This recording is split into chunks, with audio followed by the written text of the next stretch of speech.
Sudah kelar, tinggal diumumkan.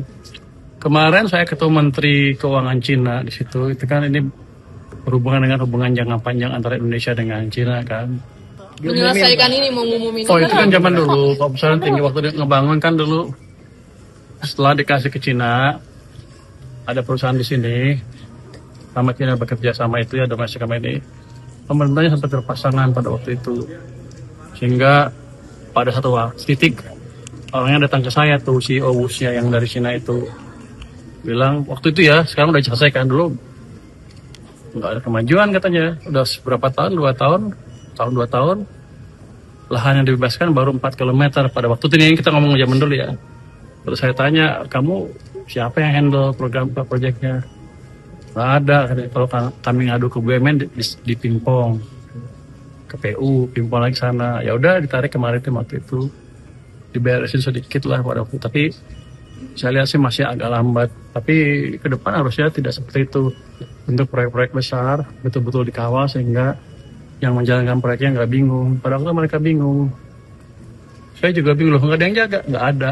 Yang gitu-gitu nggak boleh. Nanti ke depan akan dimonitor dengan baik untuk semua proyek yang besar. Oh, berarti restrukturisasinya udah kelar atau gimana Pak? Ini kan keputusannya katanya mau disampaikan 2 minggu dari sekarang harus. Bahkan Pak AHY sendiri udah bilang Pak itu di Kemenq udah kelar. Gitu. Sudah kelar, tinggal diumumkan. Kemarin saya ketemu Menteri Keuangan Cina di situ. Itu kan ini berhubungan dengan hubungan jangka panjang antara Indonesia dengan Cina kan. Saya bilang ke Menteri Keuangan Cina, sudah diputuskan, tinggal diumumkan. Jadi pihak Cina nggak usah khawatir. Indonesia tidak pernah menyimpang atau tidak pernah melanggar janji. Kan kredibilitas kita yang kita jaga di dunia internasional. Berarti nanti ada Cinanya juga datang pas diumumin sama pemerintah. Bisa ya, bisa enggak juga. Kan kita nentuin, mereka tinggal menikmati. Sama-sama lah, dia juga invest di sini kan. Ketika ada loss, perusahaannya juga loss kan. Kita berapa persen, dia berapa persen bayarnya gitu kan. Jadi sama-sama agak menderita lah. Berarti skemanya gimana sih Pak? KCIC jadi di bawah Kemenkeu Pak. Nanti setelah diumumkan Pak AHY, saya pikir saya nggak pernah ngomongin sekarang ya. KCIC itu jadi gimana Pak? Di bawah Kemenkeu nanti jadinya? Nanti tanya Pak AHY pada pengumuman nanti. Tapi yang jelas sudah putus, cuman belum saatnya diumumkan dan saya nggak pernah ngumumin. Bapak mohon penegasan Pak dari Ketua Komisi 5 tidak setuju dengan wacana penerapan PPN untuk di jalan tol, untuk penegasan saja. Jadi untuk PPN di jalan tol itu akan tetap dipertimbangkan, kalaupun dipertimbangkan berapa persen kemungkinannya? Anda baca di mana sih? Ini Renstra pajak Pak. Jadi ada emang di situ beberapa perluasan pajak, salah satunya jalan tol. Kalau saya nggak tahu, kan menterinya saya. Ntar saya beresin deh. Pak, itu harusnya dianalisa dulu oleh Badan Kebijakan Fiskal. Saya nggak tahu sudah ada apa belum. Tapi sekarang katanya tiba-tiba ada banyak isu pajak, penambahan pajak sana sini. Saya belum baca, nanti saya lihat lagi. Bapak nggak tahu itu perluasan pajak di Renstra itu Pak? Paling nggak pada waktu dia ngumumkan dia belum memberitahu saya. Pak, di Renstra itu ada juga rencana untuk ini Pak. Pajak orang kaya Pak. Nanti kita beresin yang pajak. Saya minta nanti Badan Kebijakan Fiskal menganalisa sebelum ada pajak baru dikenakan. Kan janji saya sama, nggak berubah. Sebelum ada perbaikan daya beli yang signifikan, sebelum ada perbaikan ekonomi yang signifikan, kita tidak akan menerapkan pajak baru atau menaikkan rate dari pajak yang ada. Itu 6% patokannya. Kemarin Bapak bilang belum ada perbaikan ekonomi, itu maksudnya Bapak tolak ukurnya berapa Pak? Kita lihat kan ada macam-macam, ada pertumbuhan ekonomi, ada survei kepada konsumen, ada pertumbuhannya pembelian, di 6%. Itu kan saya sih dekat-dekat ke sana, tapi 6%, Pak. Ya jangan 6% persis, dekat-dekat juga boleh. Tapi kita pastikan bahwa itu tidak mengganggu arah ekonomi kalau dijalankan pun. Gaji manajer BBM atau gimana Pak? Gaji manajer fokus yang lagi dibuka lowongan.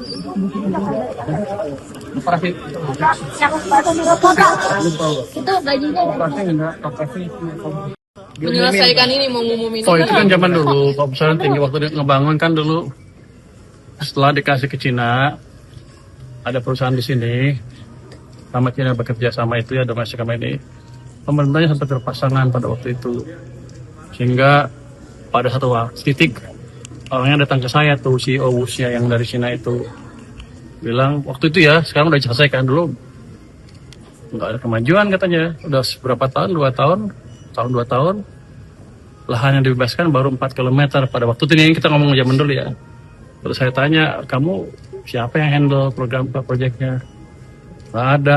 Kalau kami ngadu ke BUMN di Pimpong, ke PU, Pimpong lagi sana. Ya udah ditarik kemarin waktu itu, diberesin sedikit lah pada waktu. Tapi saya lihat sih masih agak lambat. Tapi ke depan harusnya tidak seperti itu.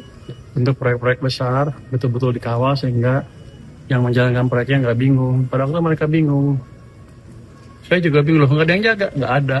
Yang gitu-gitu nggak boleh. Nanti ke depan akan dimonitor dengan baik untuk semua proyek yang besar. Pak, berarti restrukturisasinya Restrukturisasinya udah kelar ya Pak ya? udah kelar atau gimana Pak? Ini kan keputusannya katanya mau disampaikan 2 minggu dari sekarang harusnya. Bahkan Pak Yang AHY bilang, sendiri udah bilang Pak Pak Doni, itu Pak. di Kemenq udah kelar Kelar. gitu.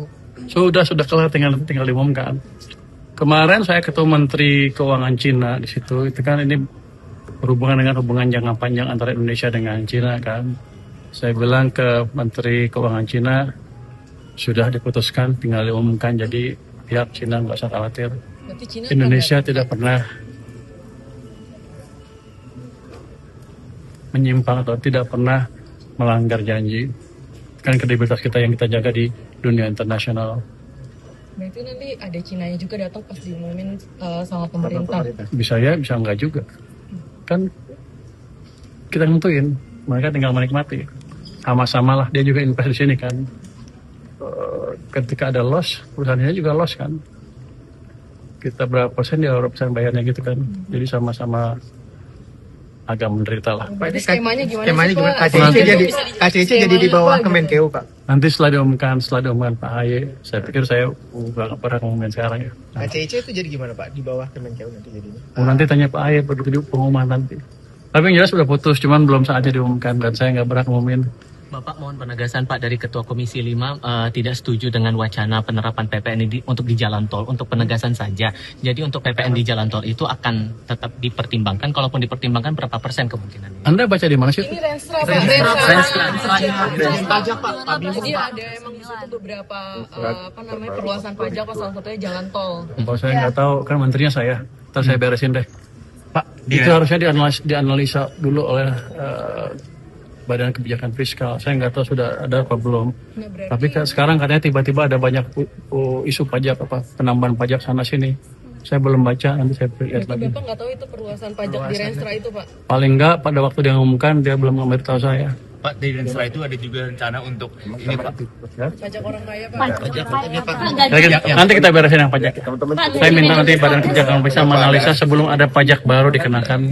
Kan janji saya sama, nggak berubah.